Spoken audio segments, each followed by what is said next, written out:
Film ini dimulai dengan setting di kota Hong Kong dan terlihat beberapa orang yang merupakan imigran atau tenaga kerja ilegal ya ini. Mereka ini mau diselundupkan ke negara Korea dengan cara memasukkan mereka ke sebuah kontainer yang nantinya akan dikirim via JNE. Nah, pas lagi ada acara gathering yang dilakukan pihak penyelenggara sebelum keberangkatan, terlihat salah satu orang yang terlihat batuk-batuk, gitu. Dia pun kemudian bertanya, "Batuk mas, dikoplak aja." Nah, orang inilah yang nantinya bakal menjadi asal muasal tersebarnya virus flu burung di Korea. Dan film pun dimulai. Pilek.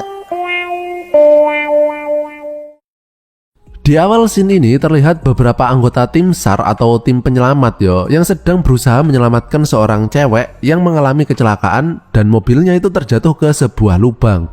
Proses penyelamatan ini dilakukan oleh tokoh utama kita yang bernama Kang Ji-go. Dia pun berhasil menyelamatkan cewek tadi yang bernama Kim In-hye. Namun setelah berhasil selamat, cewek ini bukannya berterima kasih, malah ngomel-ngomel loh. Tapi karena cewek ini cakep jadi Ji-go ini naksir ke Kim. Dan nggak lama kemudian Kim menghubungi Ji-go. Dia pun kepedean wah pasti Kim mau ngajak kencan ini. Ternyata enggak. Kim itu tadi menghubunginya buat minta tolong ambilin tas yang terjatuh di dalam mobilnya tadi.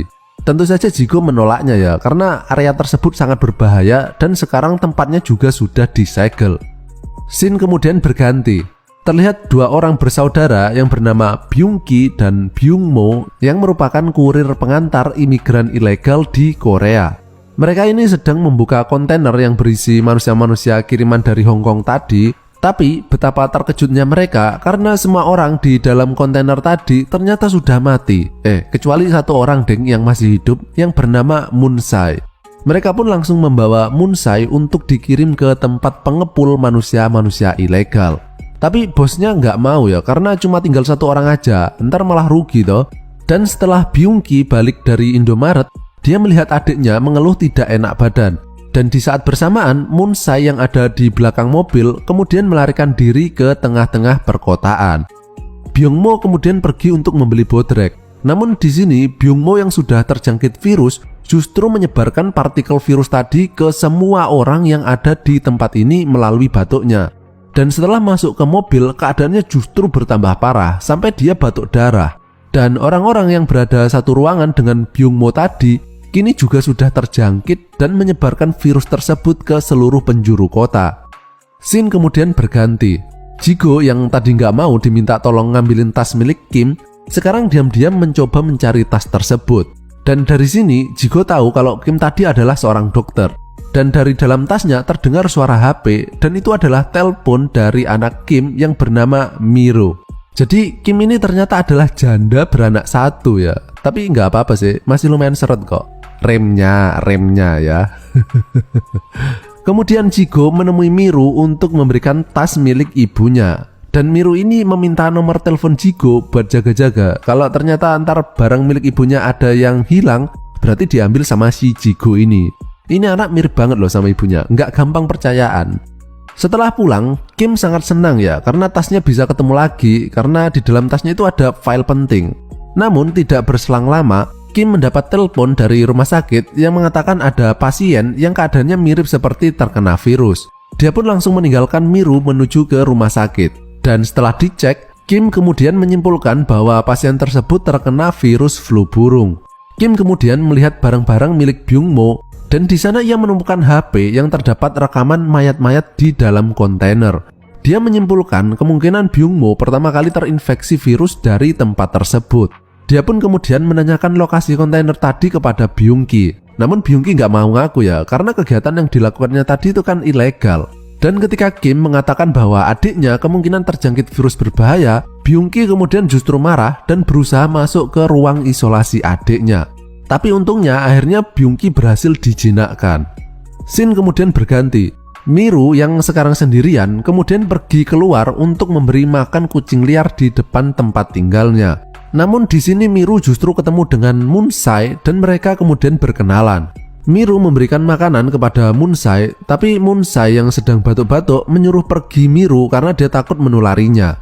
Miru kemudian pulang ke rumah untuk menelpon Jigo agar bisa mengantar Munsai ke rumah sakit. Tapi ketika Jigo udah nyampe, ternyata Munsai udah nggak ada di tempat tersebut. Mereka pun mencari-cari Munsai. Munsai, ker. Tapi tetap nggak ketemu. Akhirnya mereka kecapean toh dan beristirahat di mall sambil beli Kinder Joy. Sampai tiba-tiba Miru terlihat terjatuh pingsan. Tapi Jigo belum sadar kalau Miru ini tertidur bukan karena kecapean, melainkan karena virusnya juga sudah mulai menjangkiti Miru. Di saat yang bersamaan, Kim dan pihak kesehatan sudah menemukan lokasi kontainer tadi dan langsung membakar semua mayat-mayat di dalamnya biar jadi barbeque. Dan Kim di sini tidak sengaja menemukan jejak kaki yang artinya kemungkinan ada orang yang selamat dari kontainer tersebut. Mengetahui kejadian itu, orang-orang atas kemudian langsung rapat tentang apa yang harus dilakukan. Pihak kedokteran yang mengetahui tingkat kecepatan virus ini untuk menyebar menyarankan untuk melakukan lockdown seluruh kota. Namun wali kotanya yang sangat goblok justru menolaknya. Sampai akhirnya semua itu sudah terlambat. Kini seluruh kota sudah mulai menunjukkan kekacauan akibat virus ini dan juga jumlah pasien yang melonjak secara drastis di seluruh rumah sakit. Dari sini barulah pemerintah menyiarkan berita gawat darurat tentang penyebaran virus ini, yang kemudian membuat seluruh warga menjadi panik, termasuk mereka yang sedang berada di dalam mall yang mengakibatkan Miru terpisah dengan Jigo. Jigo langsung menghubungi Kim dan mereka pun mencari Miru bareng-bareng dan untung saja ketemu ya. Tapi di mall itu ternyata langsung melakukan lockdown. Dan ketika banyak orang yang terjebak di dalam mall, Jigo memutuskan untuk membantu mengeluarkan mereka dan memberikan Kim kunci mobilnya sehingga ia bisa pergi dari tempat ini. Namun ketika Kim sudah nyampe di pangkalan medis, ia justru dicegat karena Miru terlihat batuk-batuk. Mereka pun akhirnya justru dimasukkan ke karantina untuk dicek.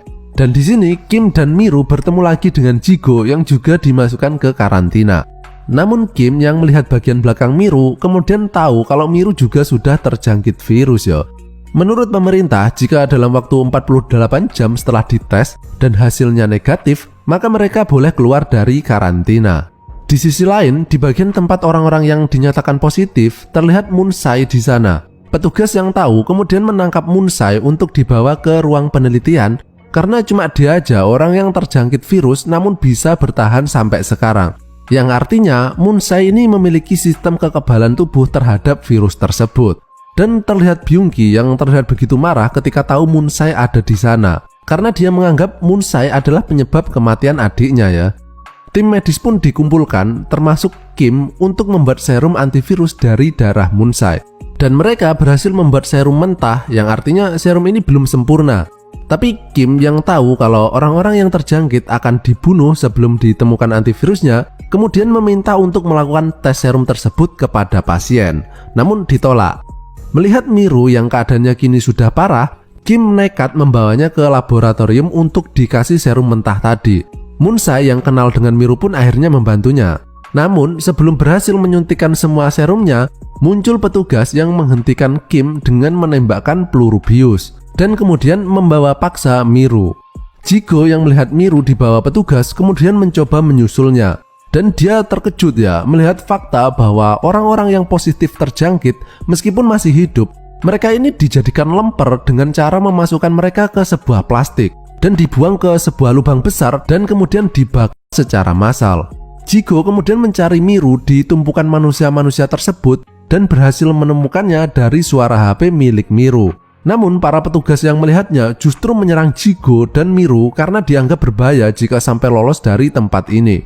Di sisi lain, terlihat salah satu tentara yang melihat ibunya ternyata terjangkit virus. Dia pun merasa putus asa dan kemudian membelot dan berusaha membawa ibunya keluar. Namun petugas lain berusaha menghentikannya dan keadaan semakin memanas ketika orang itu memberitahukan orang-orang di tempat tersebut bahwa pasien yang positif terjangkit akan dibakar hidup-hidup dan dijadikan sate. Orang-orang yang mendengarnya kemudian menjadi panik dan marah sehingga kemudian terjadilah kekacauan antara pasien dan petugas. Namun dari sini Jigo dan Miru akhirnya selamat dari keroyokan petugas tadi. Kim yang kini sudah tersadar ingin mencari Miru, namun kemarahan pasien-pasien tadi membuatnya terpaksa meninggalkan tempat tersebut dan melindungi Munsai yang merupakan sumber antivirus yang berharga. Namun massa yang sudah berhasil mengerumuni mobilnya membuat HT milik Kim terjatuh yang merupakan alat komunikasi Kim dengan Jigo. Melihat hal itu, Moon-sae keluar untuk mengambil HT tersebut. Dan tiba-tiba muncul Byung-ki yang menarik Moon-sae dan langsung menusuknya berkali-kali, termasuk salah satu tim medis yang berusaha menolong Moon-sae. Dan kemudian salah satu petugas pun langsung menembak kepala Byung-ki.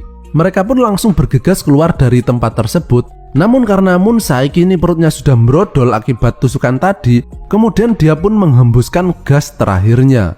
Kemudian Jigo berhasil menghubungi Kim dan mengatakan bahwa keadaan Miru kini sudah mulai membaik. Menyadari bahwa serum tersebut berhasil, kemudian Kim meminta Jigo untuk menjaga Miru sampai nanti dia menjemputnya.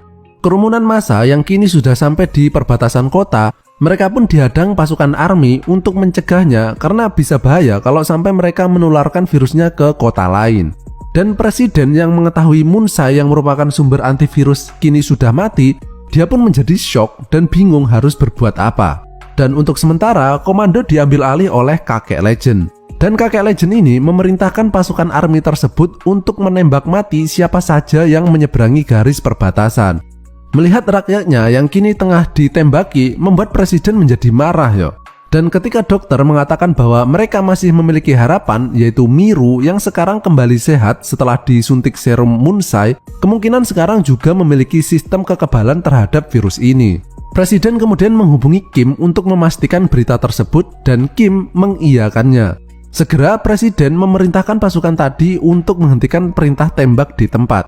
Namun kakek legend yang otaknya cuma berisi kimpet aja dan didukung oleh komandan Amerika yang bernama Snyder menarik kembali perintah presiden dan melanjutkan proses tembak di tempat.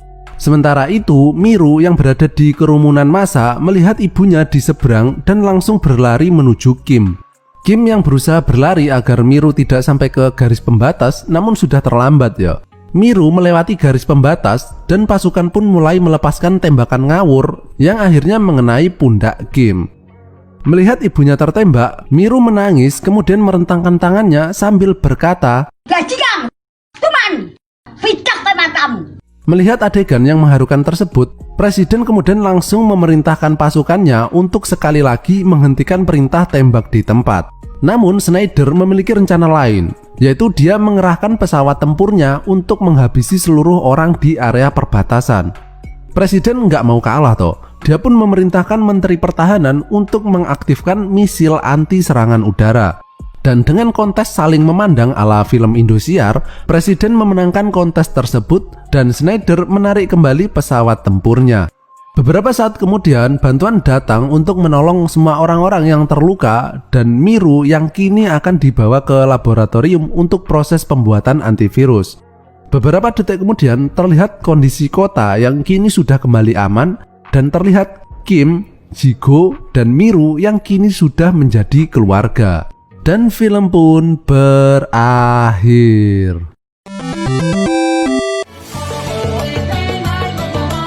Sebuah film yang bagus ya menurut Pak D. Karena pas waktu kita menonton film ini, kita dibuat gemes ya dengan berbagai karakternya. Ada yang bikin sebel, kasihan, marah, gemes, dan mentolon apui yo. Dan menurut Pak D, film ini cukup mewakili tingkat kerealistisan dalam dunia nyata. Karena ketika terjadi kekacauan seperti ini, bisa dibilang 10% orang akan mengambil keputusan yang benar, 20% orang akan melakukan tindakan yang tidak diperlukan, dan 70% sisanya akan berdiam diri dan mudah terprovokasi. Dan dalam keadaan seperti itu, ada dua penyebab kematian yang paling besar ya. Yang pertama adalah mati karena virusnya, dan yang kedua adalah mati karena ulah orang lain. Karena semua itu adalah insting manusia ya, yaitu ingin bertahan hidup bagaimanapun caranya. Cuma satu hal yang bikin Pak D kepikiran, kenapa Jigo itu nggak ketularan virusnya ya? Padahal dia itu sering banget loh berdekatan dengan orang-orang yang terjangkit virus tanpa menggunakan masker. Kena darah orang-orang yang terjangkit juga. Kalau Kim In Hye sih dia selalu menggunakan masker dan melepasnya ketika berdekatan dengan orang-orang yang sehat saja. Jadi wajar kalau dia nggak ketularan. Yo cuma itu aja sih yang aneh menurut Pak D ya. Atau mungkin Jigo ini punya imunitas juga.